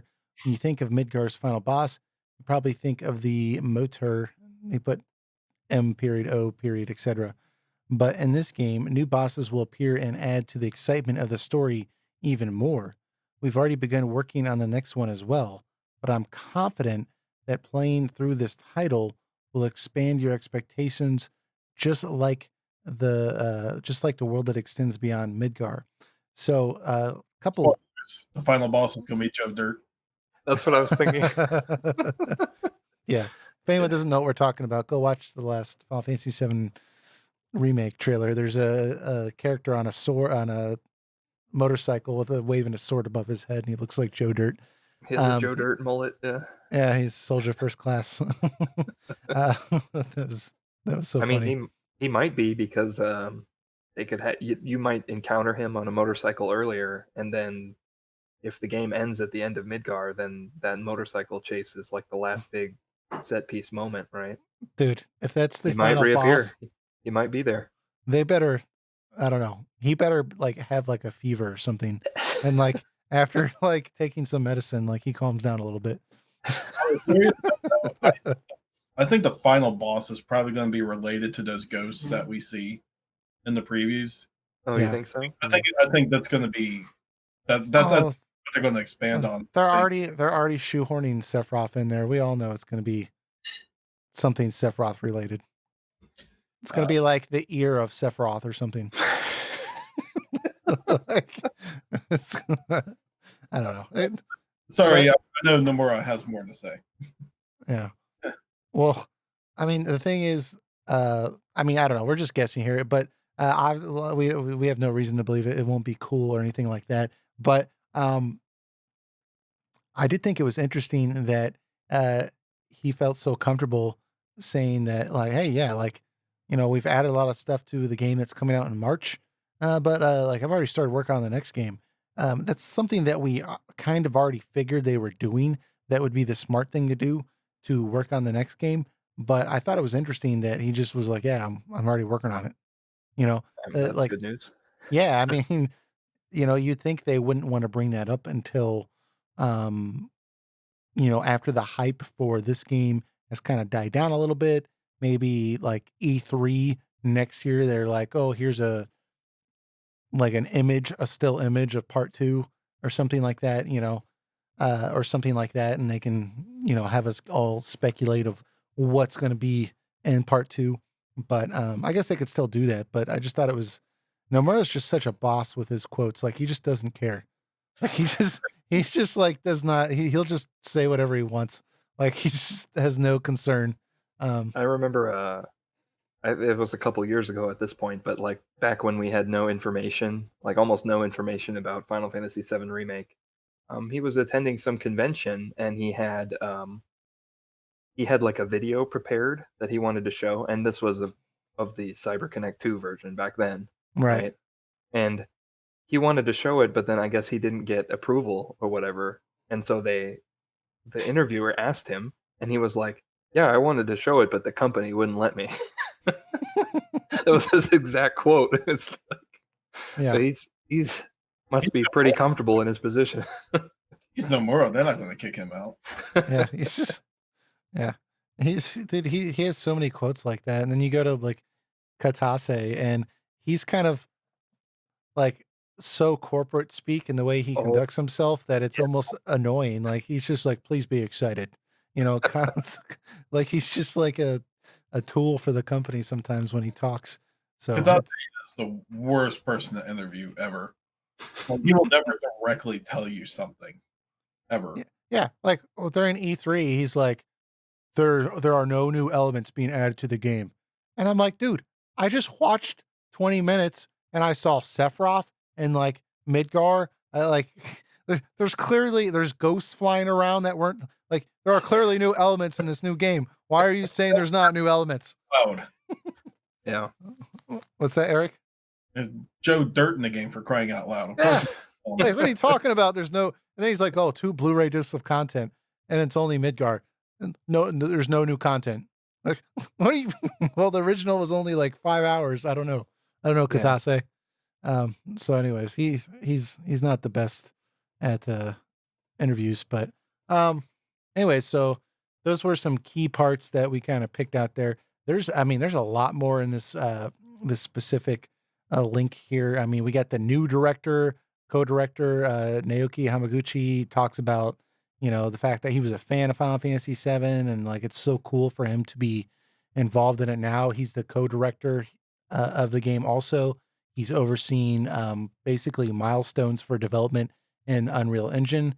So that's pretty cool. I mean, they got the graphics designer, battle director, environment director, etc. I'm not going to keep going through all the different people, but There was a lot. Yeah, there was a lot of people there. So I'll post that link in the description, and that way you all can go check it out. But Stan, let's jump into some of this gameplay stuff here. So where should we start? Okay, so there were 2 other tweets from Katase regarding Yeah, well, just regarding the gameplay, regarding Tifa and Oh Aertih. yes, okay. So they've unveiled their unique attacks. So every character has a standard attack combo they can do with square, and then a unique attack with triangle. I might get this on the And screen here. Give me one yeah, and second. we've known that. No. Yeah, Cloud's unique ability is that he can switch between Operator and Punisher mode. And so Punisher mode is like a heavy damage focused. Right. But you sacrifice speed. Yeah, you sacrifice speed. Yeah, so it's like a trade-off type of thing. The quote he has here for Tifa is he says, Tifa is a monk or martial artist type of character, so her controls are easy to understand. She can do normal and strong attacks with the square and triangle buttons like in a fighting game. And on top of that, using her Omni Strike ability will upgrade the triangle button's strong attacks to the more powerful Rise and Fall. Using it again will upgrade it even further to the Unbridled Strength, so she keeps enhancing her strong attack. So it's like her slots limit break without the slot part. Yeah, it looks like it because she can increase, like, she can stack attacks on her triangle button and then use them all very quickly. So, you have the link up hat? Yeah, I'm currently showing the video at a quarter video? speed here. So Okay, slowed it down. yeah, if we go to 19, for example, we can see the right there. Looks like they start mashing the square button. I think. Yeah. So she's just doing her standard attack. There is what it looks like. hmm Yeah, and so I can't read Japanese, obviously, but her and but at around 25 seconds, you can see them open up the menu, Mhm. her shortcut menu. They push L1 and then square, and she uses some kind of power up, Okay. Yeah, and you we're can right see here. the text on the triangle button change. So I don't know if you're able to see that, but like I can't read Japanese, but the text clearly changes from The squiggly lines. The squiggly one lines word to changed. another word. Yeah. So that is probably what he was talking about. That she upgrades her ability using or she upgrades her button, her triangle button, to rise and fall, and then later on she does it again. I wonder if the AI is smart enough to pull all this stuff off, or it's more Yeah. beneficial to switch to her and then do it yourself. Okay. Well, Yeah. Right at 37 seconds, she powers up again, basically, yep, and the and she text does that changes. And the text changes once again, and now it's like a very long long thing. word. It looks like, yeah. And then shortly after that, she's gonna run up to the enemy and unleash all the abilities, and you can see the text revert back to what it was before she powered up. Basically, right around 42 seconds in the clip, she's unleashing all the stored attacks that she built up earlier. Dude, I think gameplay wise, this game is going to be so much fun to play. Yeah, that's cool because that's like something that Cloud doesn't do, right? Like, He did solve a problem that was which I think was a flaw in Final Fantasy VII. That, like, besides the limit breaks, there wasn't a real unique aspect to the characters. Like, some yeah, maybe had some obvious better stats than others, but like besides, and like in the materia system itself is what made the characters different, and their limit breaks not necessarily the kind of character they were. Like, you could swap the materia system out with another character and you would be fine going in. Like, now it looks like they're making every character very unique in what they can do and different playing styles on hmm top of that, which will motivate people to Use like different characters. use different characters. Yeah, and on top of that, be like very selective of who you want to bring instead of just like, oh, I like these three, I'm just going to bring them. You can be like, a range group might be better, so I think I actually want to bring someone like Barrett and Yuffie. yeah. Mm. And or you have a boss that's like better to be up close against than far away, and then you can be like, I want to bring like Tifa and Tifa, Cloud, and who else is a melee fighter, like Red 13, let's say that. Yeah.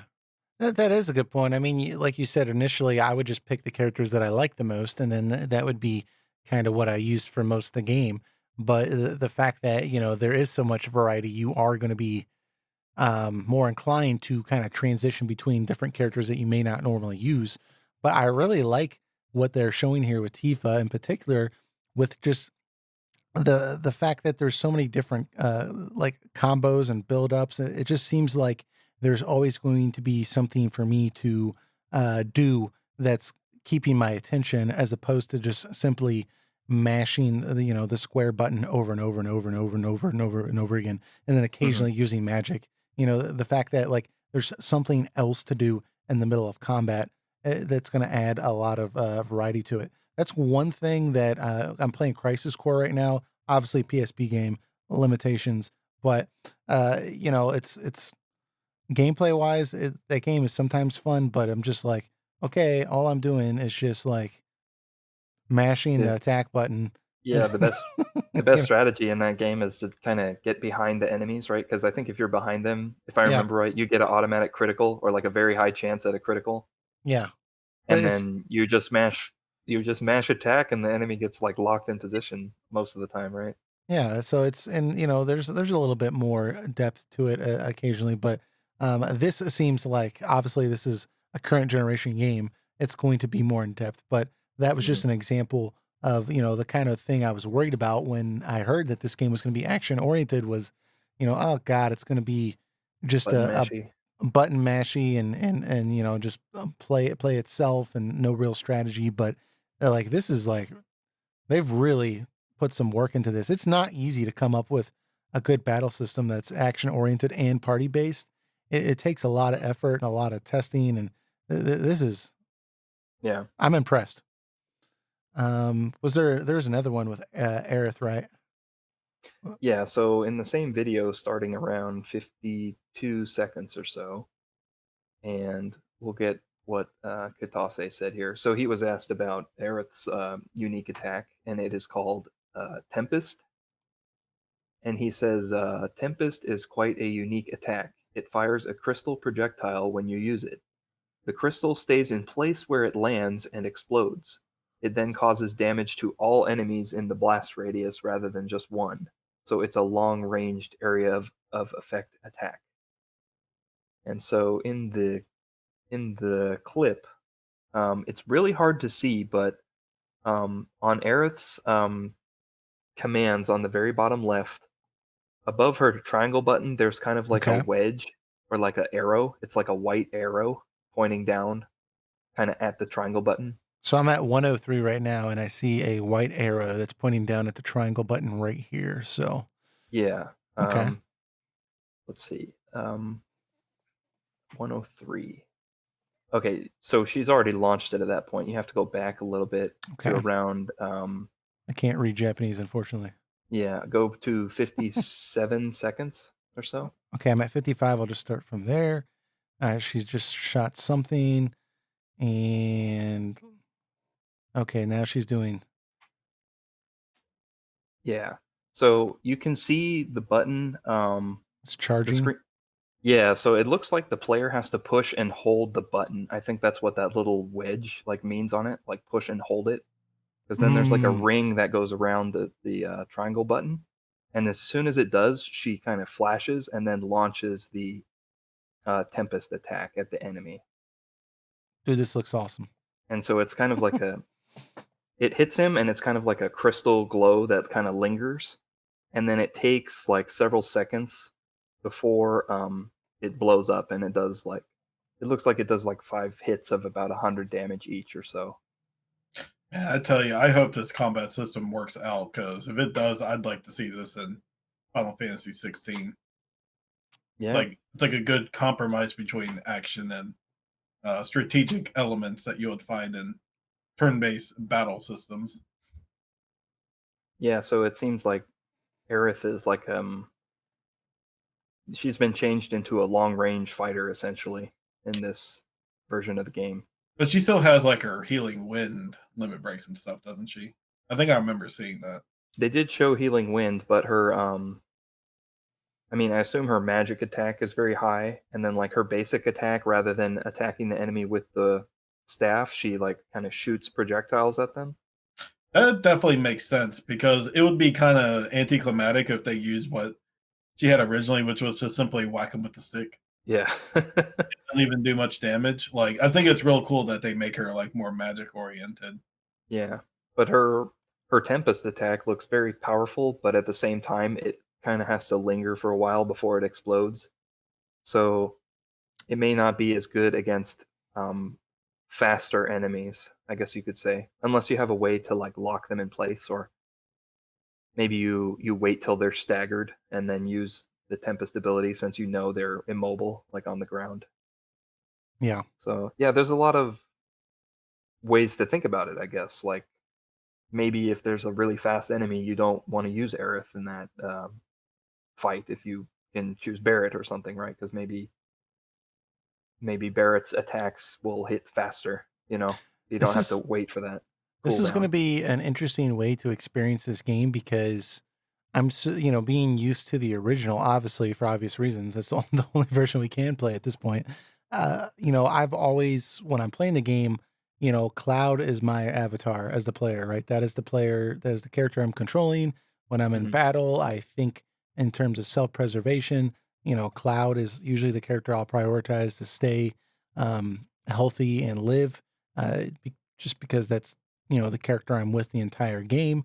And, the fact that you're getting to switch between different characters, and there might be battles where Cloud is not even, you know, the best character to use. I mean, it's going to be a little interesting to um, kind of have that balance a little bit more and how you perceive the world. It's going to be interesting. Yeah, like see, there's even the part where like the monster jumps up on the thing. Like I would think logically switch to Eris and have her like hit him from a distance. Yeah, yeah, Yeah, I like how it kind of pauses there for a moment, so you can have a moment up there on the wall, so you have a moment to switch and kind of strategize. Makes sense. So very cool. It looks like we got some more gameplay related stuff we want to get into here. Let's go ahead and jump into that. Let me close that video there, and then from there we have some screenshots, kind of detailing the classic mode. You want to kind of give us the rundown on that, Stan?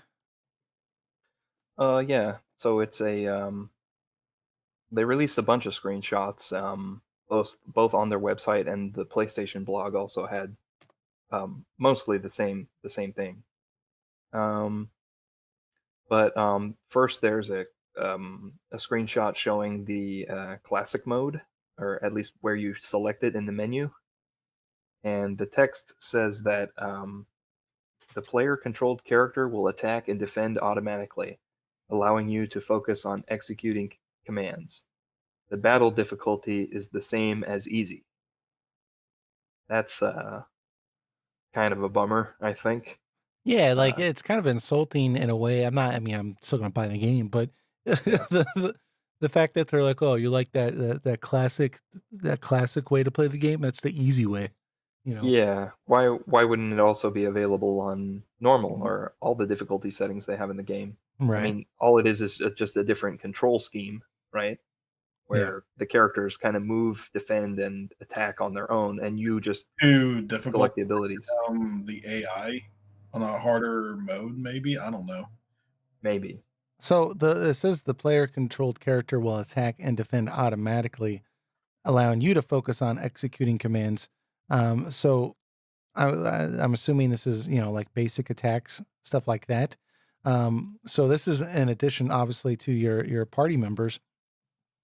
So I don't know. I kind of like that. Like because I kind of liked it in Final Fantasy 12 where they would do like the basic attack without me having to select that, right? Hmm. And then if I wanted to do something out of the ordinary, then I would have to go in and select what I wanted to do.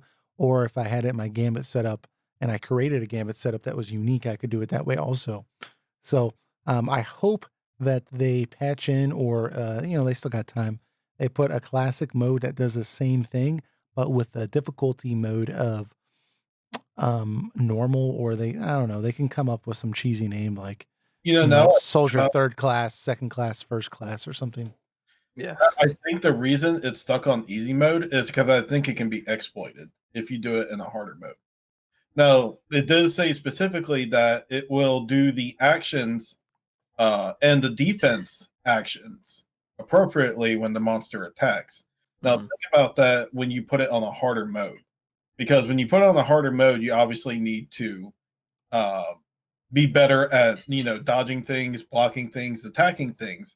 So if we have the AI that knows when he's supposed to defend and attack and possibly dodge roll if they do that in the classic mode, then if you get in trouble, all you need to do is turn that on, and you can get whatever maybe achievement that there is for doing it on a harder mode or something.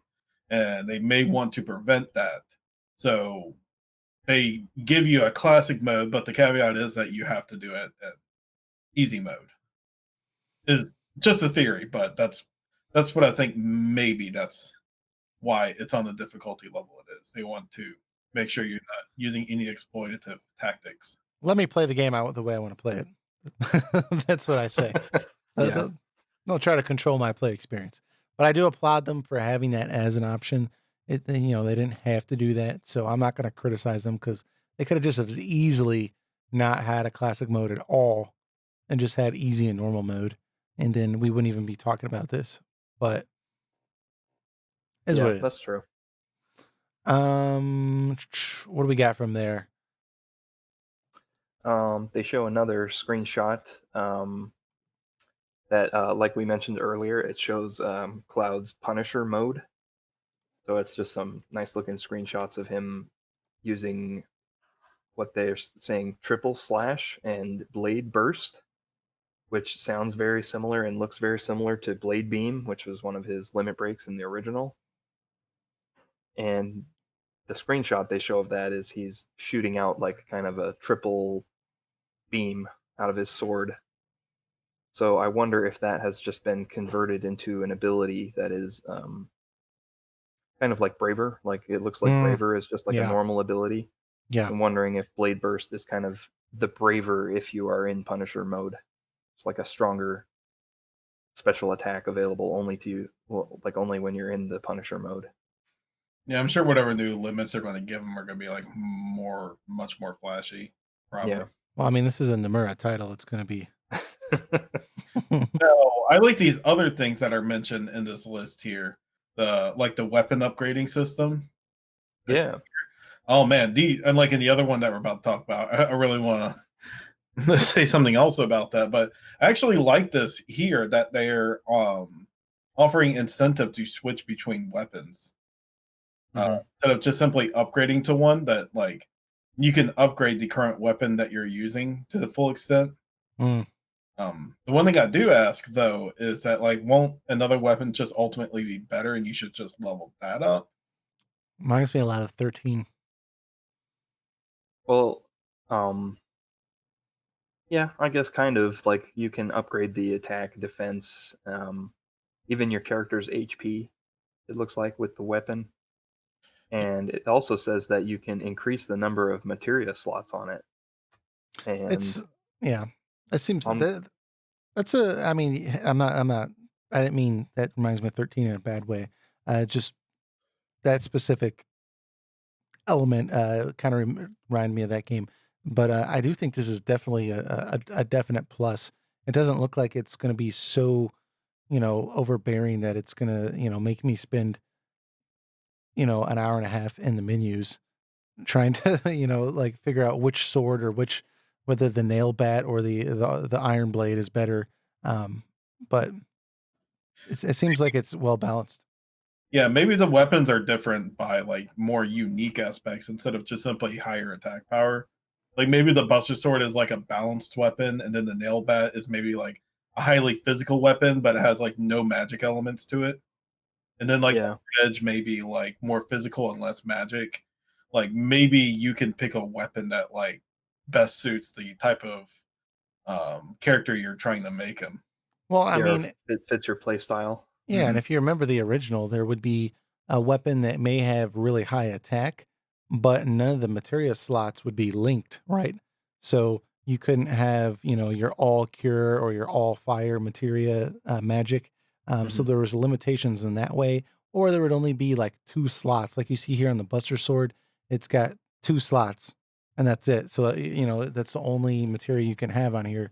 Whereas maybe the nail bat might be not quite as good, but it has 4 slots, right? So just having variety in that way too. Well, the So- nail bat is the one that has none. But yeah, I know what I you was mean. just throwing that out there, but yeah. Yeah. Well, in the screenshot of the weapon upgrade screen, Mm-hmm. it actually shows Buster Sword that he has equipped. Yeah. It's the one I'm on And right now. yeah, in the top left, you can see that it has 3 materia slots now. So they took this screenshot. Somebody chose the materia upgrade at some point. Because normally it only has 2 linked slots, but now it has an extra one. So I'm looking at, it says upgrade weapons, and it has the Buster Sword on there. And then I see 2 slots here, a blue and a green one.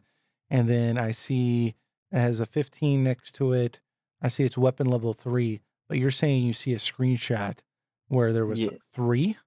Yeah, it's the one above that. Oh, okay. It's got kind of like almost looks like planets, sort of, but it's materia. Okay. Yeah. Looks like Buster you're out Sword, in and it's got in 3. space. Yeah. Okay.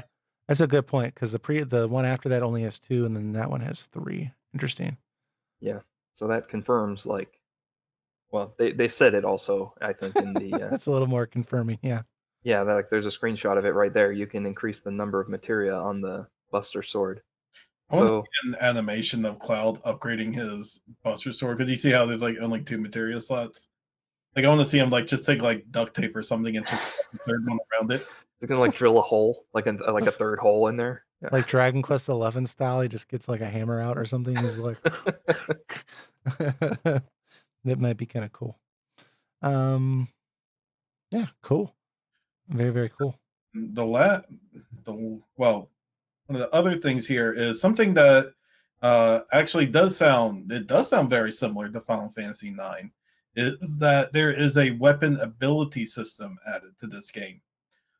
Description here says each weapon has its own unique weapon abilities that increase in proficiency the more they're used. When an ability's proficiency level reaches the maximum, that ability is then learned by the wielder, and they can be used when wielding any weapon. That is a very Final Fantasy IX mechanic there. It is, yeah. And that, I think Final Fantasy IX had one of the best gameplay designs for that reason. So that's a big reason to explore and find all the weapons for everyone in the game, and then get all their abilities. So I really like that, because that makes each weapon special. Even if you don't like that particular weapon, it's still going to offer something that will make your character very powerful by the end of it. Yeah, it gives you a good reason to use all the weapons, right? Yeah. Very cool. We also saw, I think this is the first time we've seen the Final Fantasy VII Remake chocobos. Granted, I think this is just a, example of small summon, but yeah, chocobos, first time.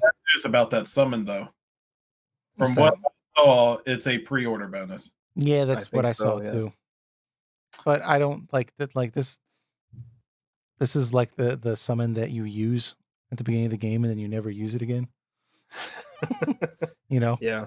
Like it's not. I mean, I don't know that for sure, but I know that that's how it goes with Final Fantasy games. Like the first summon you get, you rarely ever use again. So, Yeah, I'm just not a big fan of in-game pre-order bonuses, so something like that just bothers me on a general level. Yeah. Yeah, Makes sense. especially if there's no other way to get it, right? I would hope that you can get this through some sort of in-game challenge at some point later on. Maybe not right away, since you want to give the people who actually pre-ordered a something, for their bonus. But Require creativity, which they probably will not do, and they'll probably make $5 to buy on their DLC store. Yeah. Yeah, probably. Hopefully not, but probably. Cool. So I think that pretty much wraps up a lot of the stuff regarding this. Is there anything else that we missed? I know Final Fantasy VII Remake's going to be making an appearance in some capacity at the Jump Festa 2020 from December 21st to 22nd, but it looks like they're just going to have a photo spot. So maybe the same thing we've seen before where people can take a picture of themselves on like the motorcycle from Final Fantasy VII or something like that. I don't think know. they said there's going to be a new trailer. Did they? Because I was trying to look that up. I know that there's been like character trailers, so maybe something like that. Oh, maybe. I don't know. If there's a new trailer, I'm very certain we will talk about it. But was there anything else that we need to discuss with this game? I think that pretty much wraps it up. I think that's the most that we have for now. So Very cool. I'm sure there'll be more to talk about before the game comes out. Yep. So just to kind of rehash this again, we are going to be discussing Crisis Core in January, and then Final Fantasy VII in February as game review / discussions. So make sure that if you have not played Crisis Core already, that you go ahead and play that game. I'm currently emulating on PC. It looks great at 1080p on my PC. I'm so glad I did that. You can also play it on PS Classic, PSP. I don't know. I think you can probably emulate it on your phone now too, if that's an option you want to do. But there's lots of ways you can play it. Make sure you play the game if you haven't, because we're going to be spoiling that in January. As we get closer, we'll figure out a specific date. But just get prepared for that. And then also let us know what kind of format you want us to do, whether that be just, talk about the game at the last 20 minutes of every episode, kind of like book club style. Every episode we go a few hours more into it, or if you just want us to devote an entire episode to Crisis Core and Final Fantasy VII, obviously separate, but same format. But just let us know, and that way we can kind of go from there. But I think that wraps us up for this week. Next week, we'll have a more traditional episode with gaming news, Discord questions, that type of thing. So I guess we'll see you all back Monday, normal time. And talk to you later. See you. See you next time.